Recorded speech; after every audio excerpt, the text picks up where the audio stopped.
Welcome to this webinar.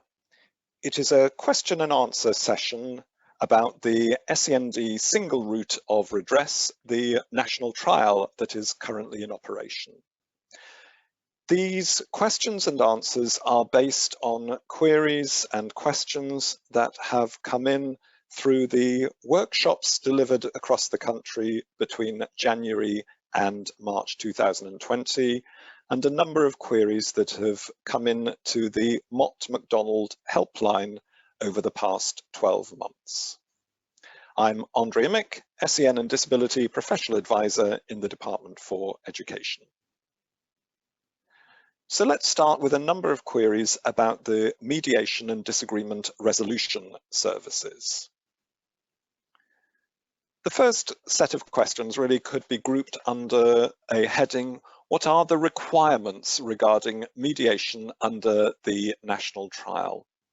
Well, in reality, the requirements under the national trial are pretty much the same as under the ordinary system. So in order to make an appeal to the tribunal under the national trial, we are expecting parents and young people to contact a mediation advisor within 2 months of the LA decision about which they are unhappy. The mediation advisor will then provide advice about going to mediation, describe what the process is and how it would relate to the individual issues that now extend to health and social care. The parents and young people are able to choose whether to raise those concerns at mediation. They don't have to, they can just focus on the education issues at mediation. But where they decide to go to mediation, there is a duty on local authorities and health bodies to take part. In other words, those parties must engage with mediation. There's also a duty for the local authority to arrange the mediation through the mediation provider. Whether the parent wants to talk about health or not, it still falls to the local authority to organise the mediation. However, any health body involved must take part in this process. When we look at the data, in fact, from 2018, there were 845 mediation cases reported by local authorities, and of those, 3/4 led to resolution of the issues under concern without the need to proceed with an appeal to the tribunal. Our next question is, who should attend mediation apart from the parent and carer or the young person who's requested it? Again, we often find that a young person or a parent and the carer will attend on their own. That's perfectly fine. The mediator is there to ensure that both parties, those who are appealing and the local authority and health, are able to say everything they need to, but they are creating what's a more informal and friendly environment in which to air their disagreements and to seek solutions. We do find that some parents and carers and young people take a friend or a family member for support, and some sometimes have an advocate from a charity, an independent support agency such as the local SEND service, the local SEN and Disability Information and Advice Support Service.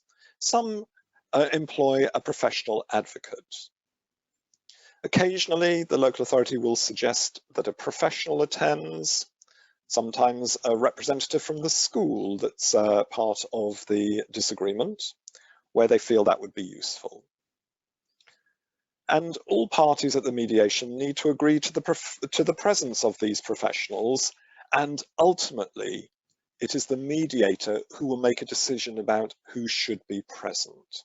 So really, it is a possibility for all sorts of bodies represented on behalf of the child or the family to attend.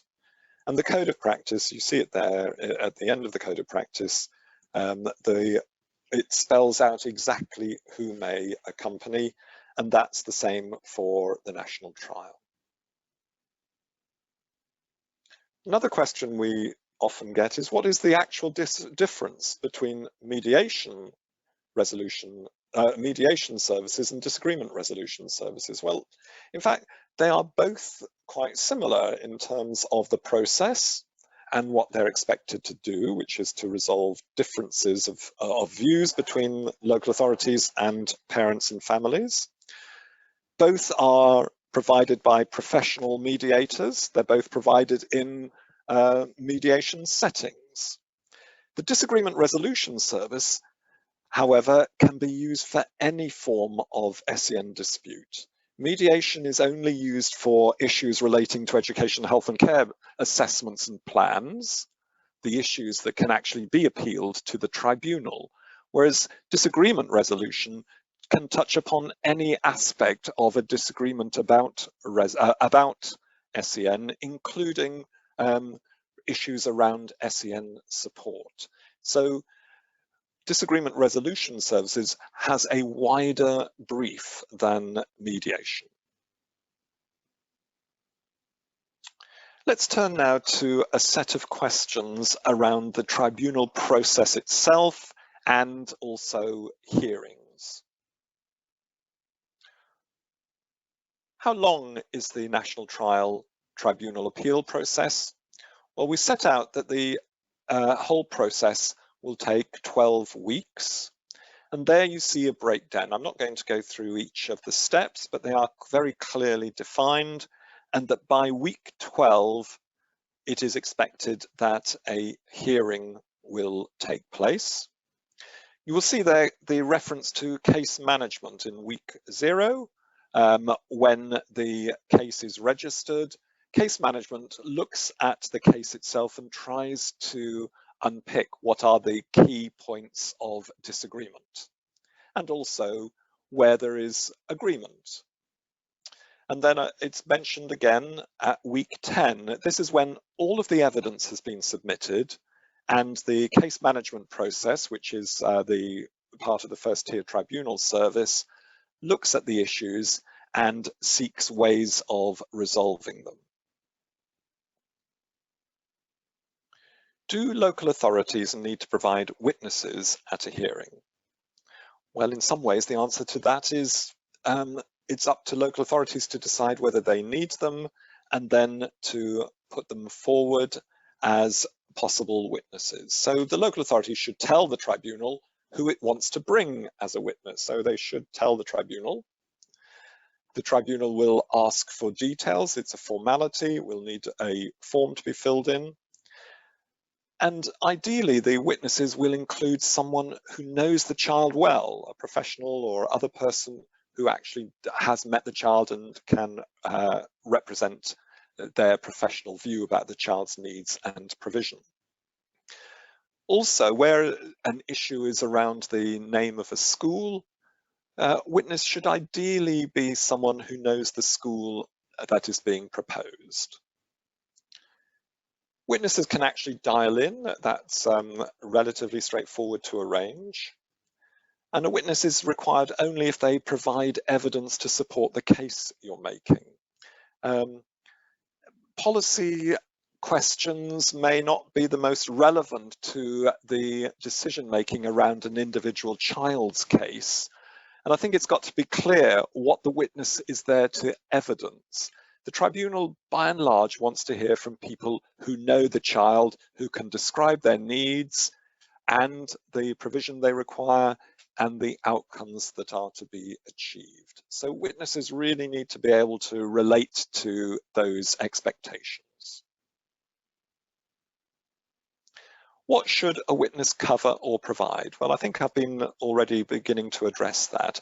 The witness should be able to provide evidence that supports the issues under disagreement and that will help with the decision making that the local authority and CCG has made and which is being looked at by the tribunal.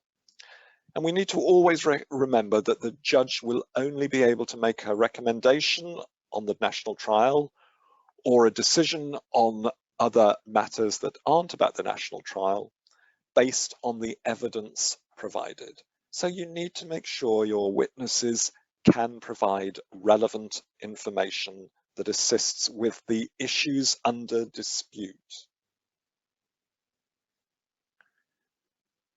What happens if local authorities haven't been able to source all the evidence in time for a hearing? Well, you can imagine that generally there is an expectation that evidence is submitted within the timescale set down by the tribunal, and in most instances this is possible. However, if that hasn't been possible, then all the local authority can do is contact the tribunal, explain the circumstance, and request an extension. It will be down to the tribunal itself to make a judgment call as to whether that's a valid reason for granting an extension. So what is that case management service that has already been referenced? Well, the Tribunal Service offer a case management service that ensures that cases are in a good place and in a good state and are ready to be heard. They check paperwork is ready, they check that the appeal is valid when it comes in, and so on. It has proved a very useful tool in recent times in making sure that by the time that judges and others are involved, the appeal is ready to be heard, it reduces the number of postponed hearings and so on. So a case management service is very important to engage with as fully as possible. So questions then about the composition of the panel for the National Tribunal cases and the whether there are health and social care experts as part of the panel. Well, appeals are heard by a judge and a panel of tribunal members who have been appointed because of their knowledge and experience of children and young people with SEN and disability. They come from all sorts of backgrounds, but they are appointed because they've had knowledge and experience of children with SEN in some way or other.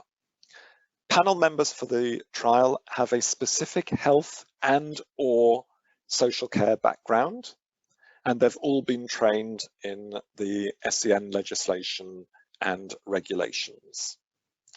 And indeed, the tribunal has targeted and successfully recruited and trained additional specialist health and social care members for the trial. So yes, on the panel there are panel members with expertise in health and social care and in SEN law. We've also had a couple of questions about tribunal decisions.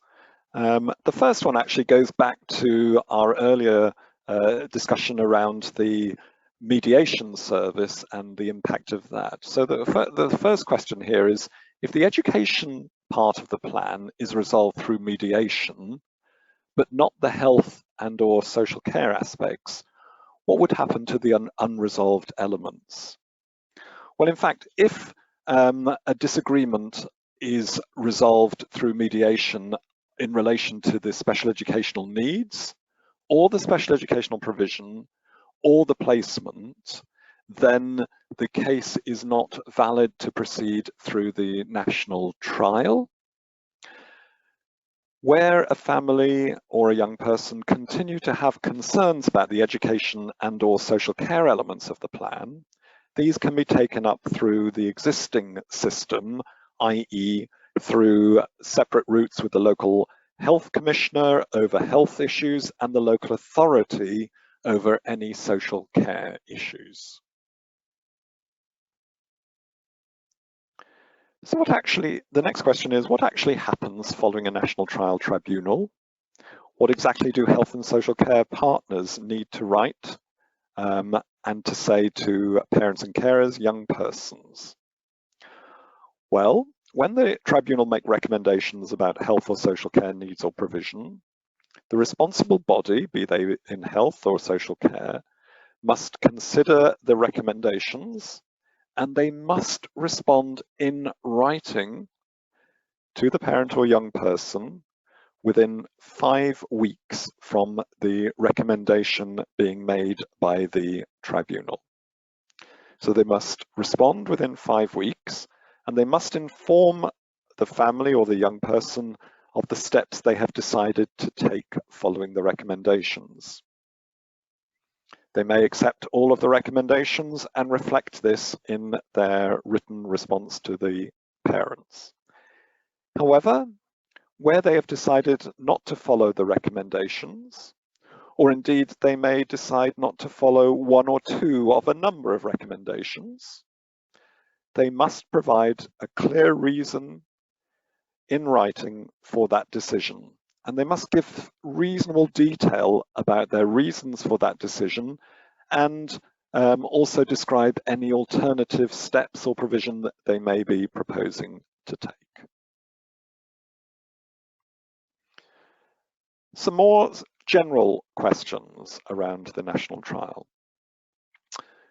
So what happens if the child or the young person moves to a different local authority between registering an appeal but before the hearing? Well, this has happened in a number of cases during the trial, and we are very clear that the local authority receiving the child or young person, in other words, the local authority where the family has moved to, has 6 weeks to decide whether they will meet the parent carer or young person's request, whether they will accept the issues under disagreement, or whether they will continue to challenge the appeal. But the new local authority is fully responsible for progressing that child's or young person's education, health and care plan and any associated issues, including those under disagreement. Can parents and carers and young people privately commission reports? Well, the tribunal will consider all and any reports that are presented as part of the evidence about an appeal. And that inevitably includes reports that are commissioned privately by the child or parent or young person. And all of the available evidence is used as part of the tribunal's decision making. Sometimes we hear that parents want to make non-issue changes. In other words, they want to challenge the way that wording is made in a plan, the way the layout is, or general style of an education, health and care plan. What's the position regarding that? Well, the tribunal makes decisions or recommendations about matters of fact in relation to needs, provision, or placements that are in disagreement. Issues about style or layout are usually intended to be for resolution between the parent and carer and young person and the local authority. Although the tribunal might rule that a particular education, health and care plan is not set out as required in regulation, in which case the tribunal can require the local authority to make subsequent amendments. That aside, the matters are for resolution between the family and the local authority. And in general, drawing on the expectations set out in the Code of Practice, we do expect education, health and care plans to be clear, to be understandable, to be accessible, and they are intended to be concise. In other words, not overly long. Advice and guidance. Mott MacDonald has been involved in facilitating the trial since it began and are continuing to provide ongoing support through the national trial. There is a helpline, there are the details, and there's an email address for queries. You'll see that today's webinar has been based on some of the queries that have been sent through. There are occasional newsletters, events and webinars, and do please sign up to the newsletter to keep a track of those. And the National Trial Toolkit is there, which provides all sorts of guidance, templates, etc. And there's the link that you can find. This is frequently updated. Thank you for listening to today's Q&A. And if it hasn't fully resolved or answered all the questions you have, do write in again and we may be able to update this. Thank you.